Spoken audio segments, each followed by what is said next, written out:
Sabe o que os melhores produtos do mundo têm em comum? Eles não são só ferramentas, eles contam uma história. E é justamente sobre isso que a gente vai conversar hoje. Como essas histórias são construídas. Para a gente começar, vamos pensar numa coisa. Qual é a real diferença entre um produto que a gente só usa e aquele que, poxa, marca a nossa vida, que vira um legado? A resposta está toda na narrativa. Pensa bem, um produto, ele resolve um problema. Mas um legado? Ele conta uma história. E é essa história que cria uma conexão emocional, que transforma um simples usuário em um verdadeiro fã. E como toda boa história, essa também precisa de um ponto de partida. E esse ponto é sempre um conflito. No mundo dos produtos, esse conflito tem um nome bem específico.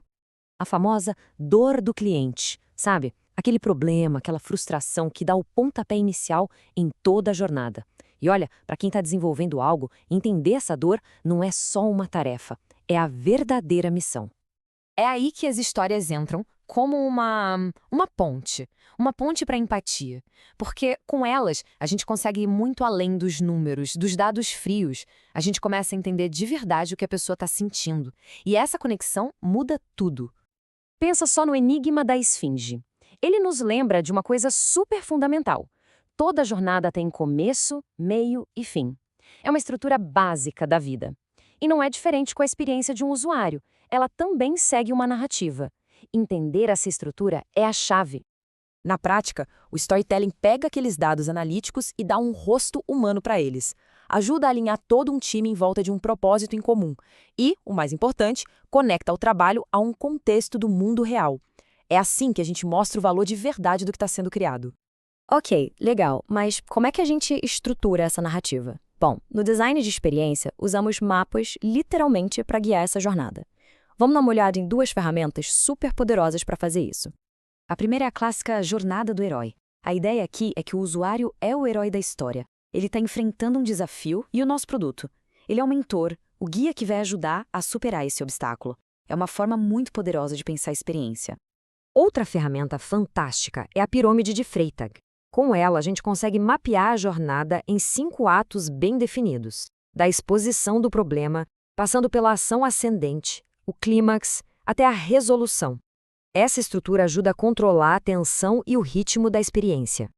E aquele primeiro ato, a exposição, é justamente onde a gente identifica a tal da dor do cliente. Para isso, o passo fundamental é mapear toda a jornada do usuário e descobrir onde é que os verdadeiros desafios aparecem. Beleza, já temos a estrutura, o mapa da história. Agora o próximo passo é ir além. Vamos ver como transformar um simples produto em uma experiência inesquecível. Existe um conceito chamado economia da experiência, que mostra justamente essa evolução de valor. O exemplo do Starbucks é perfeito. Eles não vendem só café, certo? Eles vendem a experiência toda. É isso que gera conexão emocional e transforma clientes em fãs. E essa citação resume a essência de tudo. No fim das contas, não é sobre o que o produto faz, mas sim sobre como ele faz a pessoa se sentir.